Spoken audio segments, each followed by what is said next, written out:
Morena everyone. Welcome to this video. It's going to go through the Level 2 Chemistry exam for the Derived grade, Tauranga Girls College 2023. This is the bonding paper and it is question 1. This question is the properties of solids question. It starts with a nice simple table. And so our job is to use our periodic table to identify whether the particles are metal or non-metal. So we've got a metal and a non-metal, which means it is an ionic solid. These are all non-metals, which means it is a molecular solid. Don't know why I said mo then. This is just metal, so that is metallic. And this is carbon, and of course we could have had silicon there, which is covalent network. Once we've got those sorted, we need to make sure that we are very, very consistent with the rest of this table. So the type of particle for ionic is an ion, and the attractive force between particles is an ionic bond. Type of particle for molecular is a molecule, and the attractive force between particles is a weak intermolecular force. Don't write with there unless you have defined that first, so you can do that. Metallic is a metal atom. Sometimes you can put a cation. I prefer atom. And attractive force between particle is a metallic bond. And graphite type of particle is an atom. And the attractive force between particle is a covalent bond. Just note, I know that some people like to write the ionic bond as an electrostatic attraction. Well, technically all of these are electrostatic attractions between positive and negative particles. So it just, to me, makes more sense to write that as an ionic bond. Anywho, now we go to the explains. We've got 3 big explain parts in this question. And I suggest you just learn to use a formula that works for you. And I always start by taking the information in the table and putting it into words, just to set me up and just to focus my mind on what I need to talk about. So titanium is a metallic solid composed of titanium atoms.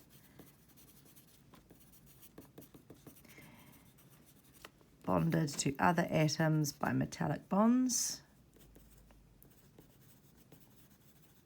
And I'm just going to put in strong metallic bonds. Now there are other pieces of information about the structure and bonding which we could put in, but I tend to put those in the questions that they are relevant for. So this one is a melting point. So really the key idea is that the bonds are strong. So I'm just going to write that in there. I'm going to write, therefore, a lot of energy, and I want to use the word energy or heat energy here, is required to, and this is melting, so this is a bit tricky. So melting is going from a solid, just very quickly, and so that the particles are arranged in a very rigid lattice, to loosen those particles so that they're no longer in the lattice, but you're not breaking all of the bonds. So it's actually quite a hard state change to describe. So I'm going to write, a lot of energy is required to loosen or break some of the metallic bonds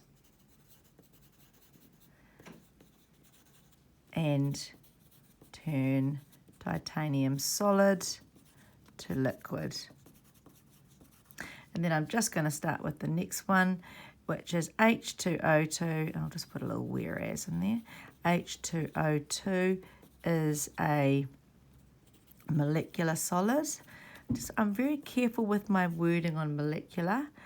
H2O2 molecules are held to other H2O2 molecules by weak intermolecular forces. I'm going to use my abbreviation because I've used it in full up there. As these forces are weak, little energy is required to loosen, break some of these WIFs and turn solid H2O2 to liquid. Okay, so it does say to justify the differences. It doesn't really say compare and contrast. So I don't really feel like I have to write a compare and contrast statement here.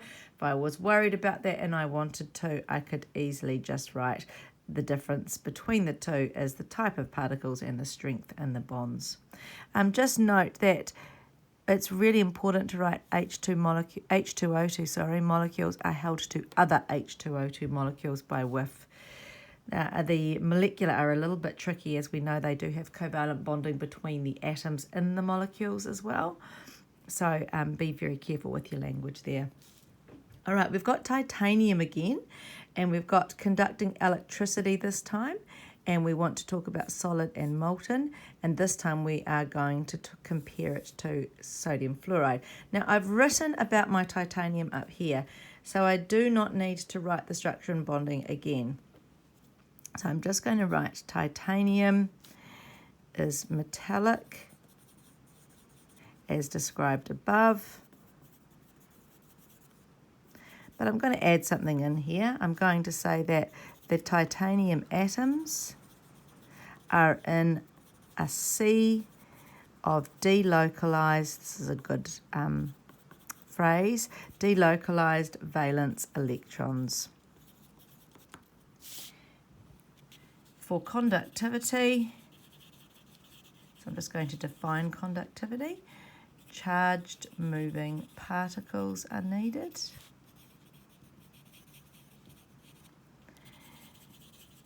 Therefore, titanium solid and liquid have delocalized charged valence electrons able to move, and therefore solid and liquid titanium can conduct.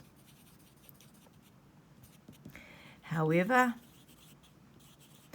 and I haven't described the structure of sodium fluoride yet, so I'm going to do that now.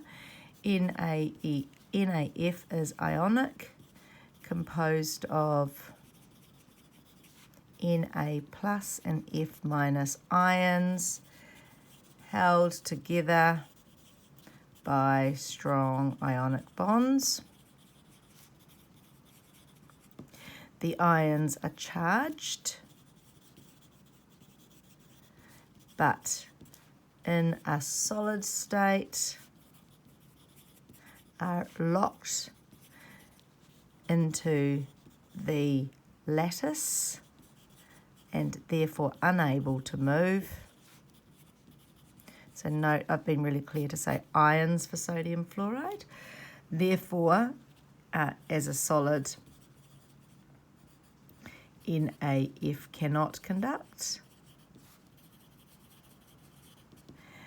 When melted, the charged ions are released from the lattice and are now free to move. Therefore, liquid or molten NaF can conduct. Right, and our next question, is this the last one for this part, for this question? Let me have a look. Oops, there's a calculation question to come. Okay, so the next question in here is to do with, it's graphite, so it's our covalent network, and it's slippery. So this is an interesting one. So we're asked about being slippery and being a lubricant. So we're going to describe its structure very carefully. Carbon graphite is a covalent network substance composed of carbon atoms bonded to 3 other Actually, I should put covalently bonded in there. Covalently bonded to 3 other C atoms in 2D layers or sheets. The layers are held to other layers by weak forces. Sometimes we write weak intermolecular forces there. Technically the sheets aren't molecules, so it's not the greatest way to describe it, but at level 2 you'll get away with that. So I'm just then going to write very little force is required to break those weak forces or weak attractions between layers. So layers can easily be broken apart, separated,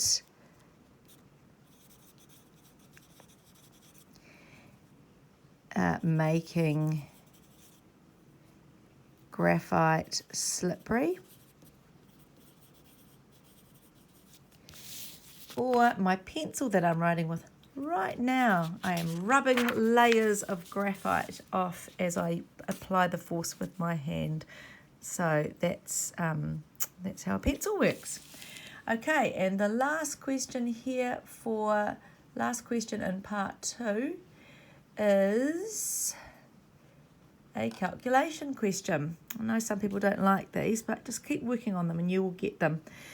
So it's combustion of carbon. So here's my balanced equation, and it asks me to calculate the delta H for that reaction. I'm given 2 kilograms. Straight away when I see kilograms, I need to go 2.00 times 1,000 equals 2,000 grams of carbon. And it releases 1,850 kilojoules of energy. Okay, so if I've got grams and grams per mole, I'm going to use an N equals M over M. So as soon as I've got grams and grams per mole, just do that.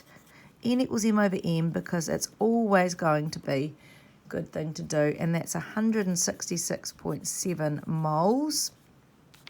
Now the other thing I need to know is my units for delta H are kilojoules per mole. Kilojoules per mole.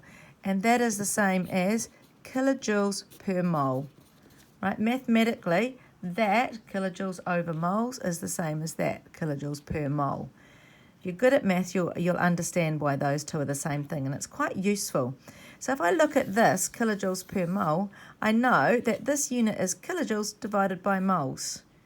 Right, so I'm just going to go delta H equals 18,500 kilojoules divided by 166.7 moles, which equals 111 kilojoules per mole. Right, and it does release energy, so I'm going to write my final answer as delta H equals negative 111 kilojoules per mole. And that's the end of question 1. I'll be back with question 2 soon.